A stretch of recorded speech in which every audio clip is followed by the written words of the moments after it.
விருதுநகர் மாவட்டம் கிருஷ்ணன் கோவிலில் கல்வி பணியில் கடந்த 34 ஆண்டுகளாக சிறப்பாக சேவையாற்றி வரும் VPMM கல்வி நிறுவனங்கள், கலை மற்றும் அறிவியல் கல்லூரி, பொறியியல் கல்லூரி, நர்சிங் கல்லூரி, கல்வியியல் கல்லூரி உள்ளிட்ட பல்வேறு கல்வி நிறுவனங்கள் ஒரே வளாகத்தில். மாண்புமிகு பேரவைத் தலைவர் அவர்களே, இளைஞர் மற்றும் விளையாட்டு மேம்பாட்டுத்துறை, நெடுஞ்சாலை மற்றும் சிறு துறைமுகங்கள் மானிய கோரிக்கைக்கு எனக்கு பேசுவதற்கு வாய்ப்பளித்த நடுநிலையான நம்மளுடைய சபாநாயகருக்கு என்னுடைய முதல் வணக்கத்தை தெரிவித்துக் கொள்கின்றேன். அதே போல என்னை இந்த சட்டமன்றத்திற்கு அனுப்பி வைத்த எங்களுடைய காங்கிரஸ் கட்சியினுடைய அகில இந்திய தலைவர் மல்லிகார்ஜுன் கார்கே அவர்களுக்கும், இன்றைக்கு நேர்மைக்கு இலக்கணமாகவும் நிமிர்ந்த நடையுடனும் மோடிக்கும் RSSக்கும் இந்திய இறையாண்மைக்கும் எதிராக யாரெல்லாம் குரல் கொடுக்கிறார்களோ அவர்களை தன்னுடைய கர்ஜித்த குரலால் அடக்கி வைக்கக்கூடிய எங்களுடைய மாநிலங்களவை எதிர்க்கட்சி தலைவர் திரு ராகுல் காந்தி அவர்களுக்கும், பெண்களுக்கே எடுத்துக்காட்டாக அரசியலில் பெண்கள் எவ்வாறு இருக்க வேண்டும் என்று முன்மாதிரியாக இருக்கக்கூடிய எங்கள் அன்னை சோனியா காந்தி அவர்களுக்கும், எங்களுடைய மாநில தலைவர் திரு மாணிக்கம் தாகூர் அவர்களுக்கும், என்னை இங்கு மக்களின் குரலாக ஜனநாயகத்தின் மேல் நம்பிக்கை வைத்து என்னை அனுப்பி வைத்த எங்களுடைய குளச்சல் தொகுதி மக்களுக்கும், அதற்காக உழைத்த கூட்டணி கட்சியை சார்ந்த தலைவர்கள் மற்றும் தொண்டர்கள் அனைவருக்கும் என்னுடைய மனமார்ந்த நன்றியை தெரிவித்துக் கொள்கின்றேன். மாண்புமிகு பேரவைத் தலைவர் அவர்களே, தமிழ்நாட்டின் மீதும் தமிழின் மீதும் மிகுந்த மரியாதை வைத்துக் கொண்ட காரணத்தால் தான் எடுத்த கொள்கையில் உறுதியாக நின்று தமிழகத்தில் தமிழ்தாய் வாழ்த்துத்தான் முதலில் பாட வேண்டும் என்ற பள்ளிகளில் ஆயாலும் சரி, அரசு நிகழ்ச்சிகள் ஆயாலும் சரி, பாட வேண்டும் என்று அனைத்து எதிர்க்கட்சிகளையும் ஒன்றிணைத்து இன்றைக்கு கோட்டையில் கம்பீரமாக கொடியை ஏற்றி மக்களின் மனதில் வலம் கொண்டிருக்கக்கூடிய நம்மளுடைய மாண்புமிகு முதலமைச்சர் அவர்களுக்கு, திரு ஜோசப் விஜய் அவர்களுக்கு என்னுடைய வணக்கத்தை தெரிவித்துக் கொள்கின்றேன். அதே போன்று மாண்புமிகு முதலமைச்சர் அவர்களே, ஆட்சியிலும் அதிகாரத்திலும் பங்கு தந்து கூட்டணி கட்சிகளுக்குரிய மரியாதை கொடுத்த எங்களுடைய பெருந்தலைவர் காமராஜரனுடைய ஆட்சியை இன்று, அதே போன்ற ஒரு ஆட்சியை இன்று காங்கிரஸ் கட்சியின் கடைகோடி தொண்டர்கள் அனைவரும் விரும்பிக் கொண்டிருக்கிற நேரத்தில் ஒரு ஸ்பார்க்காக எங்களுக்கு தந்த மாண்புமிகு முதலமைச்சர் அவர்களுக்கு காங்கிரஸ் கட்சியின் சார்பாக எங்களுடைய மனமார்ந்த நன்றியினையும் தெரிவித்துக் கொள்கிறோம். மாண்புமிகு பேரவைத் தலைவர் அவர்களே, நம்முடைய நிதியமைச்சர் அவர்கள் சட்டமன்றத்தில் வெளியிட்ட பட்ஜெட் என்பது அனைத்து மக்களாலும் ஏற்றுக்கொள்ளப்பட்ட ஒரு பட்ஜெட் ஆகும்.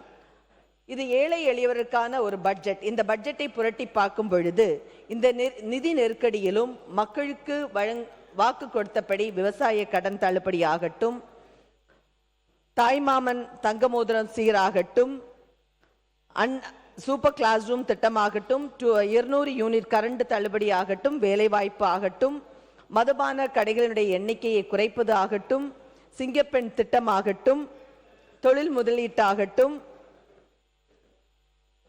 பெருந்தலைவரனுடைய பேரில் காலை உணவு திட்டமாகட்டும், விரிவுபடுத்தப்பட்ட காலை உணவு திட்டம், வெற்றி வீடு திட்டமாகட்டும், இலவச மற்றும் சூப்பர் கேம்பஸ் திட்டம் போன்ற நிறைய திட்டங்களை இன்று அறிவித்துள்ளார்கள். இது போன்ற எண்ணற்ற திட்டங்கள் மக்கள் மேல் நலன் சார்ந்து அறிவித்திருப்பது உள்ளபடியே மகிழ்ச்சியாகும். குளச்சல் தொகுதி மக்கள் சார்பாக என்னுடைய நன்றியை தெரிவித்துக் கொள்கின்றேன். மாண்புமிகு பேரவைத் தலைவர் அவர்களே, மத்தியில் ஆழ்கின்ற பாஜக தலைமையிலான மோடி அரசாங்கத்திடமிருந்து தமிழகத்துக்கு வர வேண்டிய நிதிகளை பெற்று தருவதற்கு காங்கிரஸ் கட்சி என்றும் உங்களுடன் உறுதியாக இருக்கும் என்பதை இந்த அவையின் வாயிலாக தெரிவித்துக் கொள்கின்றேன். மாண்புமிகு பேரவைத் தலைவர் அவர்களே, இருமொழி கொள்கையை பாதுகாப்பதிலும் காங்கிரஸ் கட்சி என்றும் உங்களுடன் துணையாக இருப்பதும் என்பதை இந்த அவையில் தெரிவித்துக் கொள்கிறேன். மாண்புமிகு பேரவைத் தலைவர் அவர்களே, கிராமப்புற ஏழை மக்கள், ஏழை குடும்பங்களை சார்ந்த மாணவர்களின் உயர்கல்வி கனவுகளுக்கு தடையாக இருக்கக்கூடிய நீட் தேர்வுக்கு எதிராக தமிழக மக்களின் உணர்வுகளையும் தமிழ்நாட்டு அரசின் நிலைப்பாட்டையும் காங்கிரஸ் கட்சி முழுமையாக ஆதரிக்கிறது. அதே போன்று மாண்புமிகு பேரவைத் தலைவர் அவர்களே, நீட்டு போன்ற தேர்வுகள் வருவதற்கு காங்கிரஸ் கட்சி காரணமாக இருந்தது என்று நேற்றைய சட்டசபையில் அதிமுகவை சார்ந்த குழு தலைவர் பேசினார்கள். காங்கிரஸ் கொண்டு வந்த 100 நாள் திட்டம் போன்றவை பாஜக அரசு நிறுத்த துணிகிறது. காங்கிரஸ் கட்சியின் எத்தனையோ திட்டங்களை தடுத்து நிறுத்தக்கூடிய பாஜக அரசு நீட்டு தேர்வை ஏன் ரத்து செய்ய முடியவில்லை? அதே போன்று அம்மையார் ஜெயலலிதா மறைவுக்கு பின்னர் பாஜகவின் உதயா மின் திட்டம் போன்றவற்றை கொண்டு வந்ததில் அதிமுக பாஜகவை ஆதரித்தது என்பது நிதர்சனமான ஒரு உண்மையாகும். இது உலகே அறியும். இந்திய காங்கிரஸ் கட்சி தனது தேர்தல் அறிக்கையிலும் நீட் திட்டத்தை ரத்து செய்வது குறித்து வலியுறுத்துகிறது. காங்கிரஸ் கொண்டு வந்த அனைத்து திட்டத்தையுமே பாஜக மாற்ற துணிகிற பொழுது ஏன் இதை மாற்ற துணியவில்லை என்பதை இந்த அவையில் நான் கேட்டுக்கொள்ள கடமைப்பட்டிருக்கிறேன். அதே போன்று மத்திய உணவு திட்டம் மூலம் கல்வியை அனைவருக்கும் எடுத்து செல்ல வேண்டும், எளிமையான மக்களும் கல்வி கற்க வேண்டும் என்ற நோக்கத்துடன் அன்றைக்கு பெருந்தலைவர் காமராஜர் அவர்கள் தொடக்க பள்ளிகளையும் 10 கிலோமீட்டருக்கு ஒரு உயர்நிலை பள்ளியையும் கொண்டு வந்தார். இன்று பல்வேறு துறைகளில் பெரிய பெரிய பதவிகளில் வைக்கக்கூடியவர்கள் அன்று காமராஜரின் மத்திய உணவு திட்டத்தினால் வந்தவர்கள் என்பதை நாம் மறுப்பதற்கு இல்லை என்பதை ஆணித்தரமாக கூற விரும்பப்படுகிறேன்.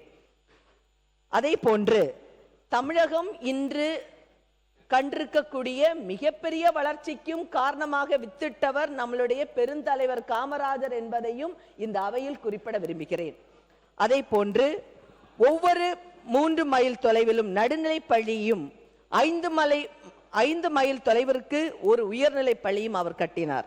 இந்த மக்கள் மத்தியில் என்றும் இடம்பெற்று இருக்கக்கூடிய பெருந்தலைவர் காமராஜரின் பெயரை காலை உணவு திட்டத்திற்கு வைத்தது உண்மையிலே சால சிறந்தது.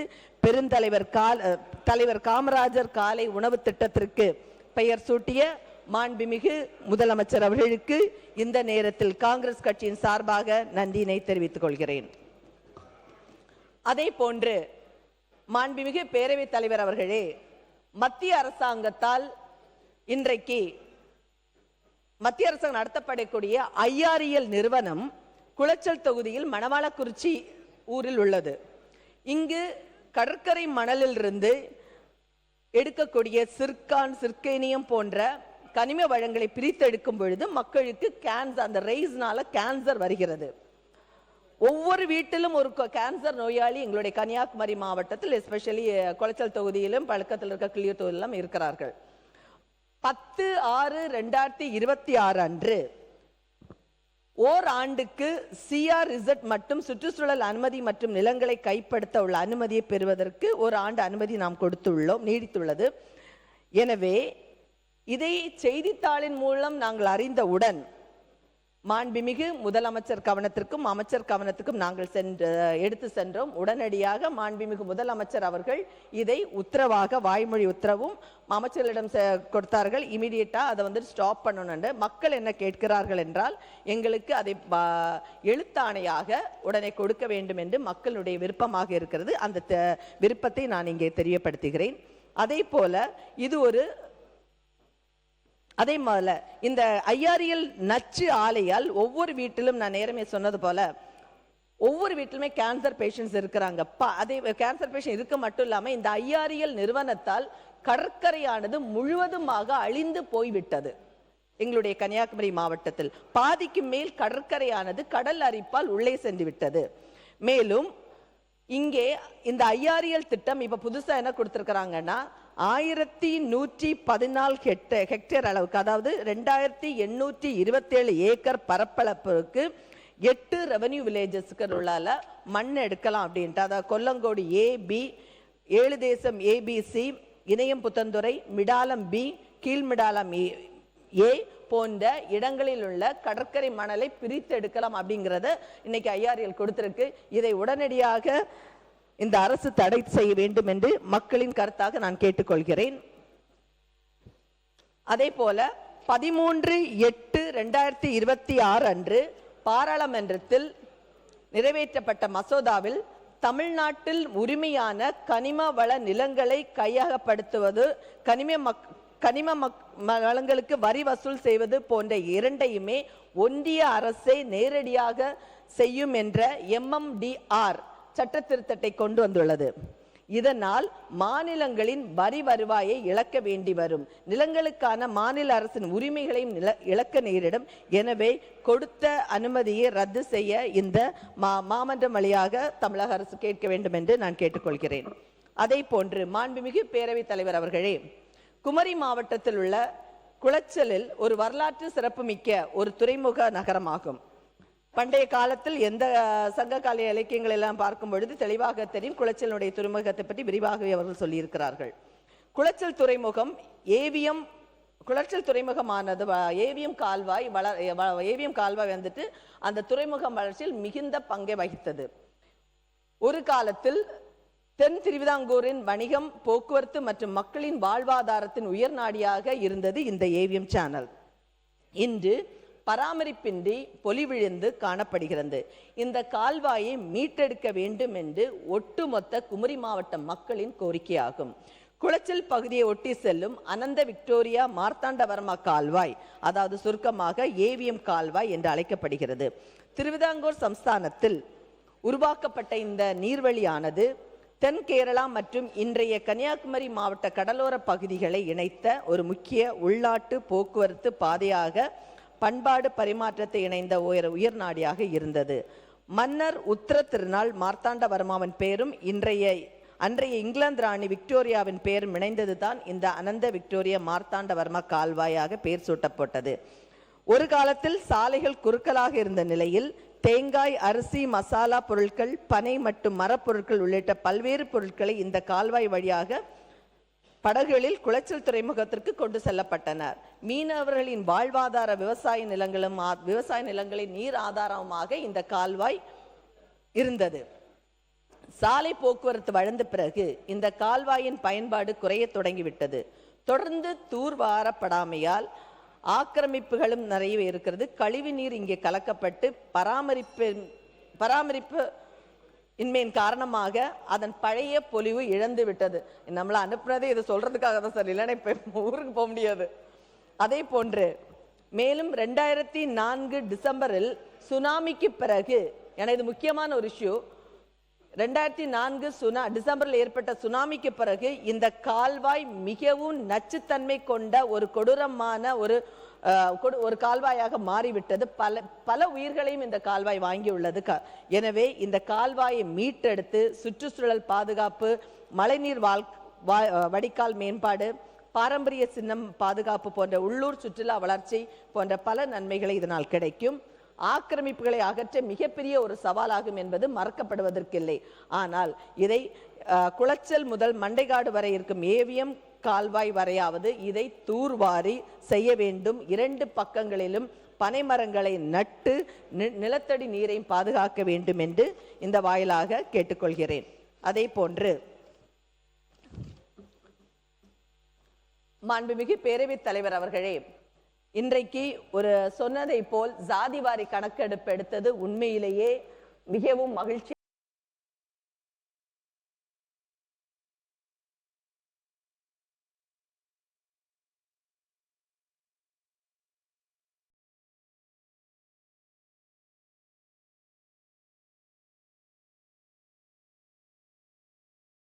ஒரு விஷயமாகும்.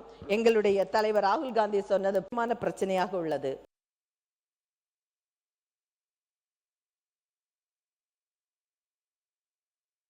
கைது செய்யப்படுவது மற்றும் துன்பப்படுத்தப்படுவதற்கு நாம் ஒரு முற்றுப்புள்ளி வைக்க வேண்டும். கன்னியாகுமரி மாவட்டம் என்பது கடலை நம்பி வாழக்கூடிய லட்சக்கணக்கான மக்களின் மாவட்டமாகும். குறிப்பாக குளச்சல் சட்டமன்ற தொகுதியில் உள்ள பெரும்பாலான மக்கள் மீன்பிடி தொழிலையும் கடல் சார்ந்த வாழ்வாதாரத்தை நம்பியே வாழ்கிறார்கள். எனவே இப்பகுதி மட்டுமல்ல, கிள்ளியூர் தொகுதியில் உள்ள மக்களும் கன்னியாகுமரி தொகுதியில் உள்ள மக்களையும் நாகர்கோல சில கடற்கரை கிராமங்கள் வருகிறது. இவர்களுடைய உயிரை பாதுகாப்பதற்காக அவசர கால மீட்பு பணியாக கடலில் காணாமல் போகும் மீனவர்களுக்கென்று தேடுதல் நடவடிக்கையை மேற்கொள்வதற்காக ஒரு விரிவான மீட்பு அமைப்பு அங்கு இல்லை என்பது உண்மையிலேயே ஒரு வருத்தப்படக்கூடிய ஒரு விஷயமாகும். எனவே உடனடியாக ஒரு கடல் ஆம்புலன்ஸ் வித் டாக்டர்ஸும் செவிலியர்களுடைய எல்லாமே சேர்ந்து ஒரு கடல் ஆம்புலன்ஸ் அமைத்தால் மக்களினுடைய திடீர்னு ஏற்படக்கூடிய நேச்சுரல் கெலாமிட்டிஸ்கெல்லாம் இமிடியேட்டா அவங்கள போய் ரெஸ்கியூ பண்றதுக்கும் இது பயன்படும் என்பதை நான் வலியுறுத்த கடமைப்பட்டிருக்கிறேன். எனவே மக்களின் வாழ்வாதாரத்தையும் உயிரையும் காப்பாற்றுவதற்காக ஒரு கடல் ஆம்புலன்ஸ் கண்டிப்பாக குளச்சலை மையப்பகுதியாக கொண்டு வேண்டும் என்பது மக்களுடைய கருத்தாக உள்ளது. மாண்புமிகு பேரவைத் தலைவர் அவர்களே, தேர்தல் அறிக்கையில் அளிக்கப்பட்ட அனைத்து வாக்குறுதிகளும் இந்த அரசு படிப்படியாக நிறைவேற்றும் என்ற முழு நம்பிக்கையும் மக்களிடமும் எங்களிடம் உள்ளது. அதே நேரத்தில் பெண்களுக்கும் குழந்தைகளுக்கும் எதிராக நடக்கக்கூடிய குற்றங்களை அரசு வன்மையாக இரும்பு கரம் கொண்டு அடக்க வேண்டும். மிகப்பெரிய சவாலாகவே இன்று உள்ளது என்பது மறுக்கப்படுவதற்கு இல்லை. ஆனால் இன்றைக்கு சின்ன சின்ன குழந்தைகளாகட்டும் பெண்களை ரொம்ப வல்கராக பேசிக் கொண்டிருப்பது பெண்ணாக மிகவும் வருந்தப்படக்கூடிய ஒரு விஷயமாக இருக்கிறோம். ஏன்னா பெண்களை வைத்திருக்கிற தாய்மார்கள் எங்களுக்கெல்லாம் மிகவும் கஷ்டமாக இருக்கிறது. எனவே அரசு இதை உடனடியாக இரும்பு கரம் கொண்டு அடக்க வேண்டும் என்பது எங்களுடைய கருத்து. அதே போல மாண்புமிகு பேரவைத் தலைவர் அவர்களே, குளங்கள் மற்றும் நீர்நிலைகளை வண்டல் மண் எடுக்க இன்று பொதுமக்களுக்கு அனுமதி அளித்திருப்பது அரசுக்கு நன்றியை தெரிவித்துக் கொள்கிறேன். இது விவசாயிகளுக்கும் பொதுமக்களுக்கும் ஒரு பயனுள்ள நடவடிக்கையாகும்.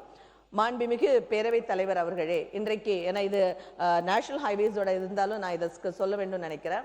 NH47 வந்துட்டு வில்லுக்குரியிலிருந்து எங்களுடைய தொகுதியில தக்கலை வர ரோடு ரொம்ப மோசமாக இருக்கு.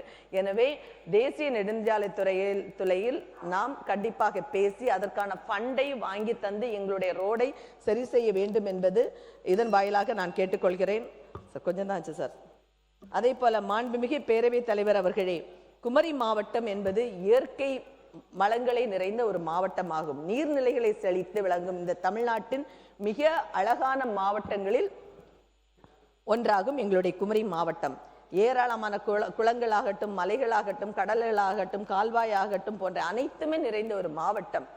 ஆனால் இங்கு மிகுந்த வருத்தத்துடன் கூறுகிறேன் என்றால், எனது குளச்சல் தொகுதிக்கு சட்டமன்றத்துக்கு உட்பட்ட நுள்ளிவளை, கப்பியறை, கடியப்பட்டணம், ஆளூர் போன்ற பல கிராமங்களில் பல பகுதிகளில் கடுமையான இவ்வளவு தண்ணீர் இருந்தும் குடிநீர் தட்டுப்பாடு ஏற்படுகிறது. ஏன்னா நிறைய டீசல்ட் பண்ணாம விட்டதுனால எல்லாம் சில பகுதிகளில் 5 நாட்களுக்கு ஒரு தடவை தான் தண்ணீர் குடித்தண்ணீர் கிடைக்கிறது. எனவே நீர்வளம் நிறைந்த மாவட்டத்தில் வாழும் மக்களுக்கு இத்தகைய சூழ்நிலை ஏற்படுவது ஏற்றுக்கொள்ள முடியாத ஒன்றாகும். இப்பிரச்சனைக்கு நிரந்தர தீர்வாக வற்றாத ஜீவநதியாக விளங்கும் எங்களுடைய கன்னியாகுமரியின் தாமிரபரணி ஆறும், கோதையாறும், வள்ளியாறும், பரளியாறு போன்ற ஆற்றிலிருந்து கூட்டு குடிநீர் திட்டத்தை நடைமுறைப்படுத்தினால் குளச்சல் தொகுதியில் உள்ள அனைத்து கிராமங்களுக்கும் ஊர்களுக்கும் குடிநீர் தட்டுப்பாடு என்று கிடைக்கும் என்பது என்னுடைய கருத்தாகும். கன்னியாகுமரி மாவட்டத்தில் நீர் மேலாண்மை பற்றி பேசும் பொழுது பெருந்தலைவர் காமராஜர் பற்றி நாம் நினைவு கூறாமல் இருக்க முடியாது. அவருடைய ஆட்சி காலத்தில் தான் ஏராளமான அணைகளும் குளங்களும் நிறுவப்பட்டது. கன்னியாகுமரி மாவட்டத்தில் உள்ள குளங்களை நாம் எடுத்துக்கொண்டால் அந்த குளங்கள் ஆனது கிட்டத்தட்ட எங்களுடைய 2100 குளங்களுக்கு மேல் உள்ளது. அது வந்துட்டு ரெவென்யூ ரெக்கார்ட்ஸ்ல இருக்கு. இந்த குளங்கள் எப்படி அன்னைக்கு நடப்பப்பட்டிருந்தனா, ஒரு குளம் நிறைந்து அடுத்த குளத்துக்கு அந்த தண்ணி மறுகால் வாய்ந்து போய் அப்படியாகத்தான் கன்னியாகுமரி மாவட்டத்தில் அனைத்து அப்படி மாறி மாறி போயிட்டு அவ்வளவு. ஆனா இன்றைக்கு இந்த குளங்கள் என்ன ஆயிடுச்சுன்னா, எல்லா இடமே அடப்பு ஏற்பட்டு நிறைய குளங்கள் மூடிக்கொண்டு இருக்கிறார்கள் இந்த ரியல் எஸ்டேட்டுக்காரர்களால். எனவே இந்த பெருந்தலைவர் காமராஜர் கொண்டு வந்த இந்த திட்டங்களை அழிக்காமல் பாதுகாக்க வேண்டியதும் நீர்நிலைகளை பாதுகாக்க வேண்டியதும் நம்மளுடைய கடமையாகும். எனவே அனைத்து குளங்களையும் இணைக்க வேண்டும் என்பது கன்னியாகுமரி மாவட்ட மக்களின் நீண்ட நாள் கோரிக்கையாகும். இதை நிறைவேற்றும்படியாக மாண்புமிகு பேரவைத் தலைவர் வழியாக கேட்டுக்கொள்கிறேன். அதே போன்ற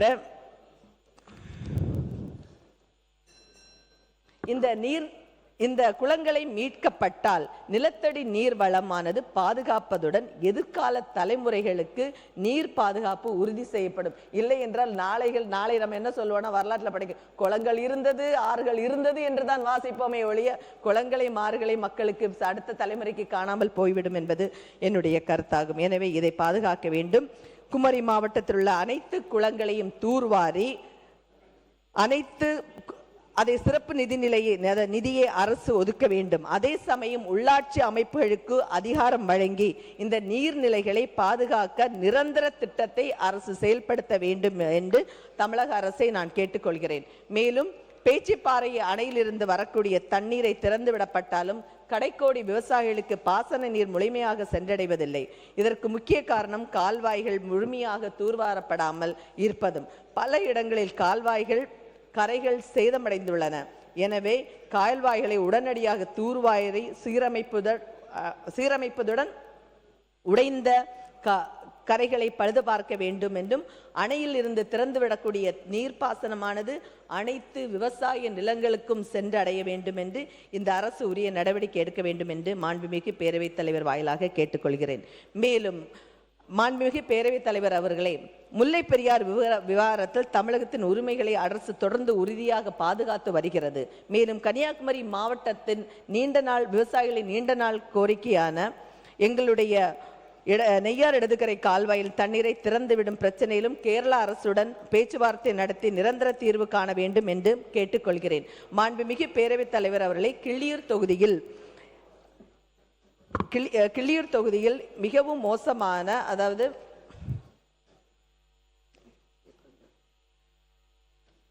எரமந்துறை நீரோடி முதல் எரமந்துறை வளர்ந்த ரோடு வந்துட்டு ரொம்ப மோசமாக இருக்கிறது. அந்த ரோடை உடனடியாக செப்பனிட வேண்டும் என்று கழிந்த ஆட்சியில் 10 லட்சம் ஒதுக்கீடு பண்ணியிருந்தாங்க அதை ஆய்வு செய்வதற்காக. அதுவும் மக்கள் அந்த ரோடு துண்டாகப்பட்டு மக்கள் நடமாடவும் டிராவல் பண்ண முடியாமல் இருக்கிறது. அதை உடனடியாக இந்த அரசாங்கம் செய்து கொடுக்க வேண்டும் என்று நீரோடித்துறை முதல் ஆரோக்கியபுரம் வரை, அது தப்பு நடந்துட்டு நீரோடித்துறை முதல் ஆரோக்கியபுரம் வரை உள்ள கடற்கரை கிராமங்களை இணைக்கக்கூடிய, அதாவது 42 கடற்கரை கிராமங்களை இணைக்கக்கூடிய கடற்கரை சாலையை போர்க்கால அடிப்படையில் சீரமைக்க வேண்டும் என்று மாண்புமிகு பேரவைத் தலைவர் வாயிலாக கேட்டுக்கொள்கிறோம். 20 நிமிடம் முடிந்து விட்டது. இல்ல சார், முடிச்சிடுவார். எனவே அடுத்த மாண்புமிகு உறுப்பினர் சிவகுமார் அழைக்கிறேன். பேரவைத் தலைவர் அவர்களே, நன்றி சொல்லி முடிச்சிருங்க. தொகுதி பாருங்க, உங்க தொகுதியை தாண்டி கன்னியாகுமரி மாவட்டம் முழுவதுக்குமான எல்லா பிரச்சனையும் பேச நான் அனுமதித்து விட்டேன். இன்னும் இல்லை, எல்லாம் அவை குறிப்பில் ஏற்றும்படியாக எழுதி கொடுத்துருங்க. அவை குறிப்பில் நான் கொண்டு போய் சேர்த்துறேன். எல்லாம் அவை குறிப்பில் சேர்த்துடலாம். நான் நன்றி சொல்லி முடிங்க. நன்றி அவர்களே. முக்கியமான ஒரு விஷயம் என்னன்னா, எங்களுடைய குமரி மாவட்டம் மலை மிகுந்த ஒரு மாவட்டம். என்னோட தொகுதியாக இருந்தாலும் சரி, எந்த கிள்ளியூர் தொகுதியாக இருந்தாலும் சரி, எல்லாமே சொல்றேன். அந்த மாவட்டத்தில் என்ன பிரச்சனை அப்படின்னா, பஸ் இருக்கு. எங்களுடைய பஸ் ஓவர் 6 கிலோமீட்டர்ஸ் 8 உள்ளால எல்லாம் பஸ் பேருந்துகள் எல்லாம் போகாம இருக்கிறது. அப்ப நாங்க என்ன கேட்கிறோம், பெரிய இங்க இப்போ உள்ள பஸ் 12 ஃபீட்டுக்குள்ள பஸ். எங்களுக்கு குமரி மாவட்டத்திற்காக மட்டுமே 8 ஃபீட் உள்ள பஸ்ஸை எங்களுக்கு அறிமுகப்படுத்தி கடைக்கோடியில் உள்ள ஏழை மக்களுக்கும் இந்த பேருந்தானது சென்று அடைவதற்காக இதை எளிமை செய்ய வேண்டும் என்று மாண்புமிகு பேரவைத் தலைவர் வாயிலாக கேட்டுக்கொள்கிறேன். அதே போன்று இன்றைக்கு மிக சிறப்பாக திண்டுக்கல்ல இருந்து எனக்கு கொடுத்திருக்கிறாங்க. திண்டுக்கல் மாவட்டம் வடமதுரை அரசு உயர்நிலைப் பள்ளியில் உள்ள கூடைப்பந்து மைதானமானது மாநில மண்டல அளவிலான பல போட்டிகளை நடைபெற்று வருகிறது மைதானமாகும். கடந்த 2021 அரசு கடித எண் 4212 எண் 2/2021 1/29/10/2021 விளையாட்டு மேம்பாட்டு ஆணை முதன்மை செயலாளரிடம் குறிப்பாணை கோரியதாக அரசு துணை செயலாளர் அவர்கள் தெரிவித்தார்கள். நீங்க கன்னியாகுமரியில இப்ப திண்டுக்கல் வந்தீங்க, 1000 விளக்கு வந்துட போறீங்க. முடிச்சிருங்க. நன்றி. எனவே அங்கு பார்வையாளர் கூடம் அமைத்து மைதானத்தை மேம்படுத்தி கிராமப்புறத்தை சார்ந்த இளைஞர்களுக்கு கூடை பந்தாட்டத்தை ஊக்குவிக்கும் விதமாக அமையும். எனவே மேற்கண்ட கோரிக்கையை பரிசீலித்து தருமாறு மாண்புமிகு விளையாட்டுத்துறை அமைச்சரிடம் கேட்டுக்கொள்கிறேன். இறுதியாக சமூக நீதி, மதசார்பின்மை, கூட்டாட்சி தத்துவத்தை மற்றும் தமிழகத்தின் உரிமைகளை பாதுகாக்கும் இந்த அரசின் அனைத்து நியாயமான முயற்சிகளுக்கும் இந்திய தேசிய காங்கிரஸ் என்றும் உறுதுணையாக இருக்கும் என்பதை மீண்டும் வலியுறுத்தி, பெருந்தலைவர் காமராஜர் ஆட்சி என்பது காங்கிரஸ் கட்சியின் ஒவ்வொரு தொண்டர்களின் கனவு. அதே போன்ற ஒரு ஆட்சியை நடந்து கொண்டிருக்க இன்றைக்கு தமிழக அரசுக்கு எங்களுடைய நன்றியை தெரிவித்துக் கொள்கிறேன். நன்றி.